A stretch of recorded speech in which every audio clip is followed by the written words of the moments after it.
الحمد لله رب العالمين والعاقبة للمتقين والصلاة والسلام على سيد الأنبياء والمرسلين أما بعد فأعوذ بالله من الشيطان الرجيم بسم الله الرحمن الرحيم وما أرسلناك إلا رحمة للعالمين آمنت بالله صدق الله العظيم وصدقه النبي الكريم. بات شروع کرنے سے پہلے ایک بات عرض کرنا چاہوں گا. اکثر ہم لوگ کہتے ہیں کہ ہماری محفلیں سجتی ہیں اور حضور تشریف لے آتے ہیں تو ہمارے گھر تو اس قابل نہیں ہے، لیکن حضور کے لیے کوئی بڑی بات بھی نہیں. جب وہ نوازنے پر آئے تو وہ نہ گھر دیکھتے نہ باہر دیکھتے، وہ تو دل پہ چلے ہوئے باہر دیکھتے ہیں اور وہ نواز دیتے ہیں. اور اعتراض کرنے والا یہ اعتراض کر رہا ہے کہ یار تمہاری محفل میں تمہارے حضور آتے ہیں، نظر کیوں نہیں آتے اور نظر کیوں نہیں آتے. حضور علیہ السلام ہجرت پر تشریف لے جا رہے تھے. مولا علی مشکل کشا کو اپنے بستر پر لیٹایا، وہ کہا کہ تم سو جاؤ، صبح اٹھنا، یہ کافروں کی امانتیں ہیں، یہ دے کر پھر مدینے تشریف لے آنا. تو مولا علی کو اپنے بستر پر لیٹا دیا. باہر کفار ہیں، 40 سے بھی زیادہ کفار ہیں. محاصرہ ہوا ہے. حضور علیہ السلام نکلنے لگے، خاک اٹھائی، کنکریاں اٹھائی یا خاک اٹھائی اور حضور علیہ السلام نے ہوا میں پھینک دی. تو وہ جتنے کافر تھے، جتنے منافق تھے، جتنے مشرک تھے، ان کی آنکھوں پر وہ کنکری لگی اور پھر حضور ان کے سامنے سے گزرے. حضور کو دیکھا ہی نہیں کسی نے، یعنی کہ حضور سامنے سے گزر رہے ہیں، ان کافروں کو نظر نہیں آ رہے. اور قرآن نے اس بات کو یوں بیان کیا، وما رمیت اذ رمیت ولکن اللہ رمی. اے محبوب، جو تم نے خاک اڑائی ہے وہ تم نے نہیں اڑائی، وہ مجھ مولا نے اڑائی ہے. اور وہ خاک اڑی تو کافروں کو حضور نظر ہی نہیں آئے. تو اب جسے نظر آتے ہیں جن کی آنکھوں سے وہ ہے سنی، اور جسے نظر نہیں آتے نا تو لگتا ہے کنکری لگی ہوگی. تو کنکری لگتی ہے تو نظر نہیں آتے. الحمدللہ حضور کرم کرنا چاہے تو جہاں تشریف لے آنا چاہیں، اللہ کی عطا سے، اللہ کی رضا سے وہ آ سکتے ہیں، جا سکتے ہیں.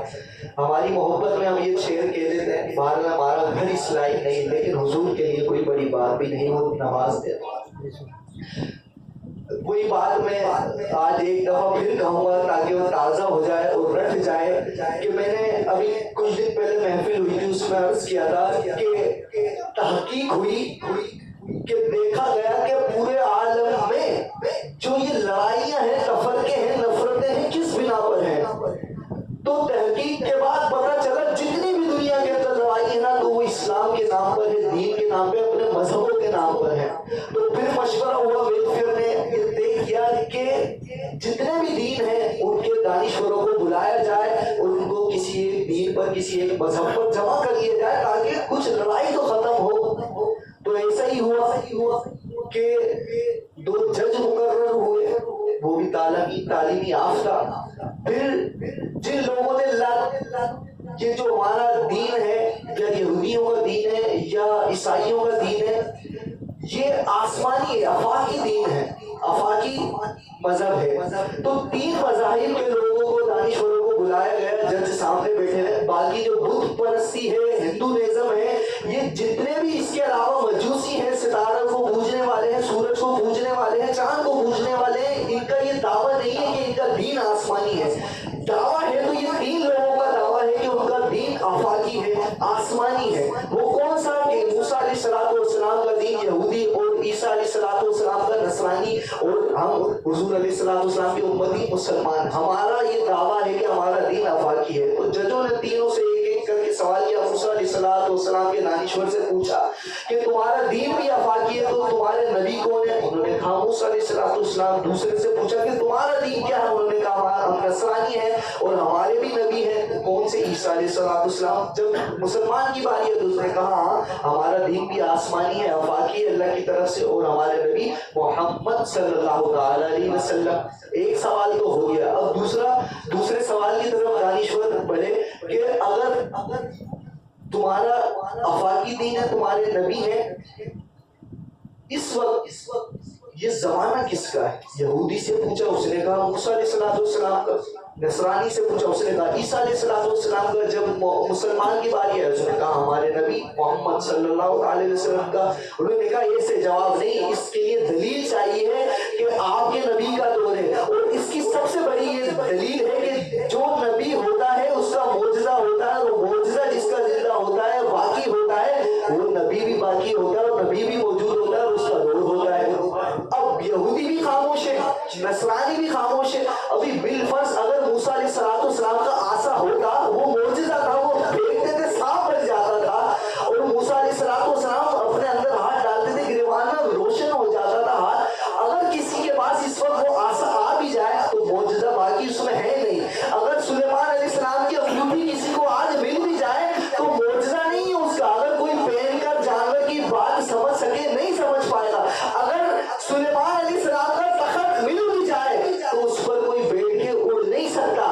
اب بات آئی مسلمان کی، مسلمان سے پوچھا بتاؤ تمہارے نبی کا کوئی معجزہ زندہ ہے؟ تو قرآن اٹھا کر دکھا دیا، یہ میرے نبی کا معجزہ کل بھی تھا، آج بھی ہے، آج بھی اس سے ہدایت لی جاتی ہے، کل بھی اس کے حافظ ہزاروں تھے، آج بھی لاکھوں حافظ ہیں، اس کے ہزاروں عالم کل بھی تھے، آج بھی لاکھوں عالم ہیں، اس کی حفاظت اللہ نے کل بھی کی اور آج بھی اس کی حفاظت ہوئی ہے۔ نہیں تو لائے کوئی ایک آیت اس کے جیسی نہیں لا سکتا۔ تو معجزہ جب میرے نبی کا زندہ تو زمانہ بھی میرے نبی کا ہے۔ اب بات آ گئی تیسرے سوال کی۔ جج نے کہا کہ یہودی سے کہا کہ تم پورے دنیا میں اسلام پھیلانا چاہتے ہو، اپنا مذہب پھیلانا چاہتے ہو۔ عیسائی سے بھی پوچھا، مسلمان سے بھی پوچھا، انہوں نے کہا ہاں پھیلانا چاہتے ہو۔ یہودی سے پوچھا کہ کیا تمہارے نبی نے یہ دعویٰ کیا تھا کہ وہ پوری دنیا کے نبی ہیں؟ اس نے کہا نہیں۔ پھر یہودی کے بعد نصرانی سے پوچھا، عیسیٰ علیہ السلام کے دانشور سے پوچھا کیا تمہارے نبی کا یہ دعویٰ تھا کہ وہ پورے دنیا کے، پورے جہان کے نبی ہیں؟ اس نے کہا نہیں۔ مسلمان کی باری آئی، کیا تمہارے نبی نے دعویٰ کیا ہے کہ وہ پوری دنیا، پوری دنیا، وما ارسلناک الا رحمۃ للعالمین، تمام عالم کے لیے رحمت بنا کے بھیجا۔ وما ارسلناک الا کافۃ للناس، تمام جہانوں کے لیے ہدایت کا چشمہ بنا کر بھیجا۔ اور یہی نہیں، هو الذی ارسل رسولہ بالہدی ودین الحق لیظہرہ علی الدین کلہ وکفی باللہ شہیدا۔ محمد رسول اللہ کلہ، تمام کے لیے رسول بنا کر بھیجا۔ اب حضور علیہ السلام نے جب پہلا خطبہ ارشاد فرمایا، فرحان کی چوٹی پہ چڑھ کر، سامنے عرب والے تھے، قریش والے تھے، لیکن حضور علیہ السلام نے نہ قریش کو مخاطب کیا، نہ قبیلے کو مخاطب کیا، نہ کسی آدمی کو مخاطب کیا، حالانکہ سامنے صرف اور صرف عربی تھے، عرب کے لوگ تھے، اور سامنے صرف اور صرف قریشی تھے، سامنے صرف حضور کے اہل خانہ تھے اور مکے والے تھے۔ لیکن حضور نے جو پہلا خطبہ کیا ان کو مخاطب نہیں کیا۔ کیا مخاطب کیا؟ یا ایھا الناس، یا ایھا الناس انی رسول اللہ الیک جمیعا، میں تمہارا نہیں، آنے والے اور جتنے موجود ہیں ان کا، جو آئیں گے ان سب انسانوں کا رسول ہوں۔ مجھے اللہ نے تمام لوگوں کا رسول بنا کر بھیجا ہے۔ تو میرے رسول، حضور کے جو امتی تھے، وہ جو دانشور تھے، انہوں نے کہا میرے رسول، میرے نبی خالی اس جہان کے نبی نہیں تھے، وہ تمام جہانوں کے نبی تھے، اس دنیا کے نبی نہیں۔ میرے رسول پوری دنیا کے نبی تھے، ایک انسان کے نہیں، ساری انسانیت کے نبی تھے، اور ایک صدی کے نہیں، ساری صدیوں کے نبی تھے، اور ایک جہاں کے نہیں، سارے جہانوں کے، اور ایک عالم کے نہیں، سارے عالموں کے نبی تھے۔ اور حضور علیہ السلام نبی نہیں، یہ تمام زمانوں کے لیے. تو میرے نبی تمام زمانوں کے نبی تھے. میرے نبی جناتوں کے بھی نبی تھے، میرے نبی فرشتوں کے بھی نبی تھے، میرے نبی تمام ملائکہ کے بھی نبی تھے، میرے نبی شر کے نبی بھی تھے، غد کے نبی بھی تھے، جنوب کے بھی نبی تھے اور شمال کے بھی نبی تھے. میرے نبی تو تحت الثری کے بھی نبی تھے اور سدرۃ المنتہا کے بھی نبی تھے. میرے نبی زمینوں کے نبی تھے، میرے نبی آسمانوں کے نبی تھے، خلاؤں کے نبی تھے، ہواؤں کے نبی تھے، فضاؤں کے، چرندوں کے، درندوں کے، پرندوں کے، یہاں تک کہ نبیوں کے بھی نبی تھے.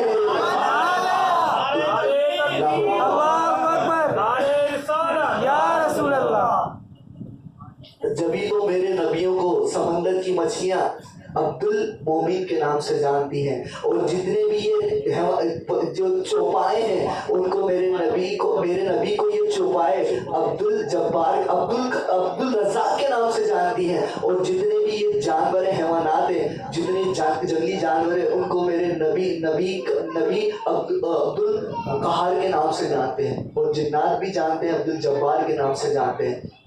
تو حضور علیہ الصلوۃ والسلام فرمایا کرتے تھے کہ احد پہاڑ جو ہے نا وہ مجھ سے محبت کرتا ہے، میں اس سے محبت کرتا ہوں. احد پہاڑ مجھ سے پیار کرتا ہے، میں اس سے پیار کرتا ہوں. تو پیار غار سور سے یہ نہیں کہا کہ غار سور مجھ سے پیار کرتا ہے، میں اس سے پیار کرتا ہوں. غار ہیرا سے بھی نہیں کہا وہ مجھ سے پیار کرتا ہے، میں اس سے پیار کرتا ہوں. آخر وجہ کیا تھی کہ احد پہاڑ کے لیے حضور نے یہ فرمایا یہ مجھ سے پیار کرتا ہے، میں اس سے پیار کرتا ہوں.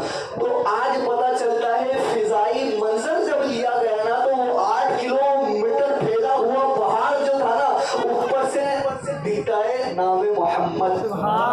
تو اسی پر شاعر کہتا ہے کہ کرتاس کے چہرے پر ایک لفظ لکھا میں نے، اس لفظ کی خوشبو سے کرتاس معطر ہے، اس لفظ کے نور سے عالم منور ہے، وہ لفظ مکمل ہے، وہ لفظ محمد ہے. تو ہر شخص جو ہوتا ہے نا اس شخص کی تعریف جو ہے، اس کی جو معرفت ہے وہ شروع ہوتی ہے اس کی ولادت سے. ولادت سے شروع ہوتی ہے، وفات پہ ختم ہو جاتی. چاہے وہ نعت خواں ہو، کوئی عالم ہو، کوئی حافظ ہو، تو کوئی قاری ہو، کوئی مفسر ہو، کوئی مجدد ہو، کوئی معلم ہو، یا کوئی صحابی ہو یا غوث الورا ہو، کوئی بھی شخص ہے، کوئی بھی شخصیت ہے، اس کا تعارف ولادت سے شروع ہوا، وفات پہ ختم ہو گیا. میرے نبی کا نہ تو تذکرہ نہ تعارف ولادت سے شروع ہوتا ہے، نہ وفات پہ ختم ہوتا ہے. میرے نبی کا تو تعارف عالم ارواح سے بھی پہلے اول ما خلق اللہ نوری، اللہ نے سب سے پہلے میرے نور کو اپنے نور سے تکلیف فرمایا. تو میرے نبی کا تعارف عالم ارواح سے بھی پہلے شروع ہوتا ہے اور جنت تک جاتا ہے، جنت تک جاتا ہے. حضور علیہ الصلوۃ والسلام کا تذکرہ اور میلاد اور یہ ذکر جب کچھ نہیں تھا تب بھی تھا، جب نہ زمین تھی نہ زماں تھا، نہ چنی تھے نہ چنا تھا، نہ بحر و بر تھے، نہ افلاک تھے، نہ یہ مکی مقام کچھ بھی نہیں تھا، تب بھی میرے نبی کا ذکر تھا. اور میرے نبی کا ذکر تو اللہ رب العزت نے اس طرح فرمایا کہ فرشتوں کی جماعت ہے اور اللہ حضور کا میلاد کر رہا ہے. اب فرشتوں کی جماعت ہے یعنی یہ سمجھ لیجئے آج کل نئے نئے نبی معاذ اللہ آ جاتے ہیں نا کہ نبوت کا دعویٰ کرنے لگے ہیں، ان کے لیے یہ کہ اس وقت جب اللہ یہ ارشاد فرما رہا ہے جتنے فرشتے ہیں یا جتنے آنے والے فرشتے تھے وہ سب تھے، کسی ایک سے بھی یہ نہیں کہا کہ تو رہ جائے گا تیرے بعد میرا رسول آئے گا، بلکہ سب سے کہا ثم جاءکم رسولا، تمہارے بعد ایک رسول آئے گا، تمہارے بعد ایک رسول آئے گا. کسی ایک سے بھی یہ نہیں کہا تم رہ جاؤ گے پھر میرا رسول آئے گا، نہیں، تمہارے بعد میرا ایک رسول آئے گا. بولا رسول آئے گا، رسول تو 313 ہوں گے. اور اللہ فرماتا ہے میں یہ جو لقب ہے نا رسول کا، میں یہ لگنے ہی نہیں دوں گا. اگر ابراہیم ہوگا تو وہ خلیل اللہ ہوگا، اسماعیل ہوگا تو وہ روح اللہ ہوگا، اگر آدم ہوگا تو نجی اللہ ہوگا، اور اگر روح ہوگا آدم ہوگا تو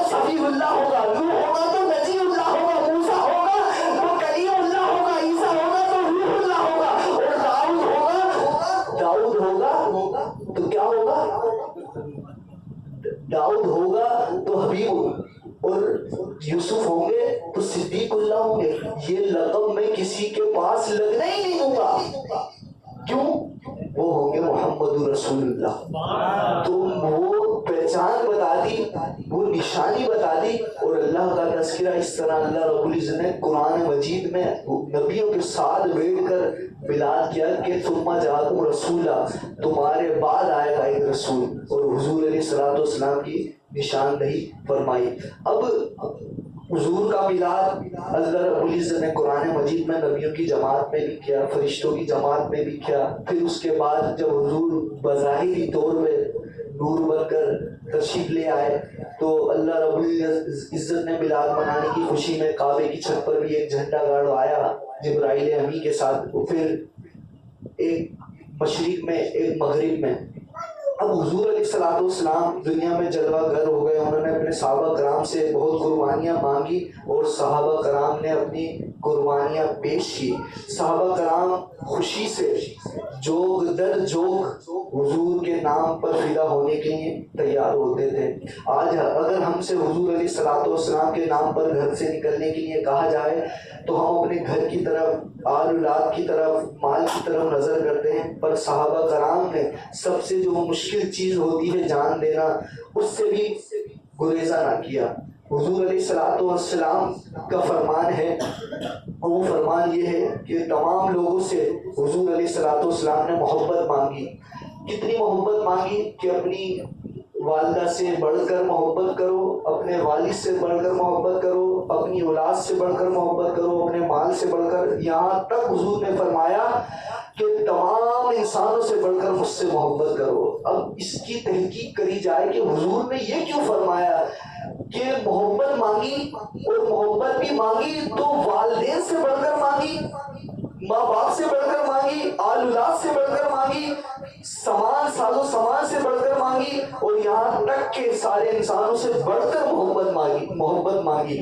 ہو سکتا تھا حضور یہ فرما دیتے کہ اتنی محبت کرو جتنی اپنے والدین سے کرتے ہو، اتنی محبت کرو جتنی اولاد سے کرتے ہو، اتنی محبت کرو جتنے اپنی مال سے کرتے ہو، اتنی محبت کرو جتنی کسی انسان سے کرتے ہو. ہم اپنے لیڈروں سے محبت کر لیتے ہیں تو اس بنا پر انسان آ گئے، سارے استاد ہے، لیڈر ہے یا کوئی بھی ہے، تو حضور نے یہ نہیں فرمایا کہ مجھے اتنی محبت کرو. کیوں؟ ہو سکتا تھا کہ جب ماں باپ ایک حکم دیتے اور حضور کا حکم بھی موجود ہوتا تو ماں باپ کا حکم مان کر بندہ یہ سمجھتا یہ دونوں باتیں برابر تھی، حضور کی محبت بھی برابر تھی، ماں باپ کی محبت بھی برابر تھی. میں نے محبت اپنے ماں باپ سے کر لی کہ حضور کا فرمان پورا ہو گیا. اگر یہاں اولاد کی محبت آڑے آ جاتی اور حضور کی محبت آڑے آتی تو ہم اگر اولاد کی محبت کو فوقیت دیتے، حضور کی محبت کو نہ دیتے، تو شاید حضور نے اگر یہ فرمایا ہوتا کہ اتنی محبت کرنا جتنی اپنی اولاد سے کرتے ہو، تو اولاد سے محبت کر لیتے تو حضور کی محبت پیچھے رہ جاتی.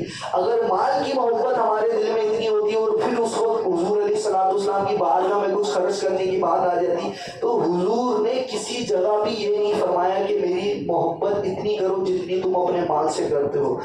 ایسا نہیں ہے. حضور نے فرمایا کہ مجھے اس سے بڑھ کر محبت کرو. اب جب ماں باپ بھی آ جائیں آگے، حضور کا فرمان آئے ماں باپ چھوڑنے پڑیں گے، اولاد آ جائے حضور کا فرمان آ جائے اولاد چھوڑنی پڑے گی، مال آ جائے اور حضور کی بات آ جائے مال بھی چھوڑنا پڑے گا. کوئی دنیا کا لیڈر آ جائے، استاد آ جائے، اپنی جان سے بڑھ کر کوئی آ جائے، یہاں تک کہ اپنی جان کی بات بھی آ جائے تو حضور نے فرمایا اپنی جان سے بڑھ کر بھی مجھ سے محبت کرو.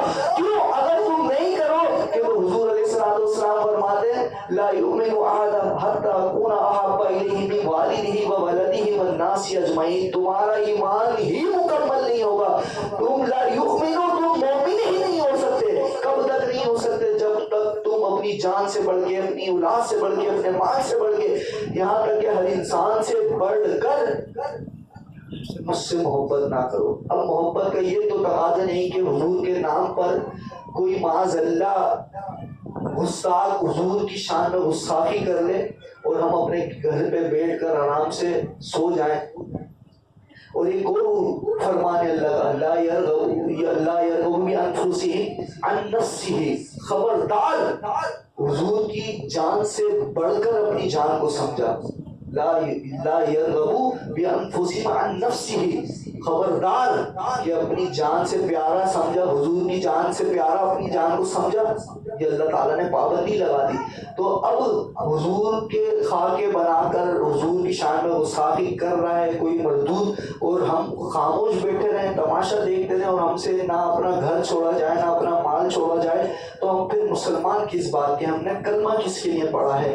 کلمہ کس کا پڑھا ہے؟ اچھا، اب جو لوگ ختم نبوت یا حضور علیہ الصلوۃ والسلام کی ناموس پر پہرا دے رہے ہیں، ہم تو ان کی بھی مدد نہیں کرتے، ہم تو ان کو بھی بولتے ہیں نہیں کہ سیاست کا مسئلہ ہے۔ اب آپ دیکھیں کہ سیاست کا مسئلہ ہوتا اگر خادم حسین رضوی اپنے آخری دم تک، اپنی آخری سانس تک انہوں نے حضور کی ناموس کی پاسداری میں، یہ سمجھ لیے لوگ تو کہہ رہے ہیں ان کی وفات ہو گئی، ان کا انتقال ہو گیا۔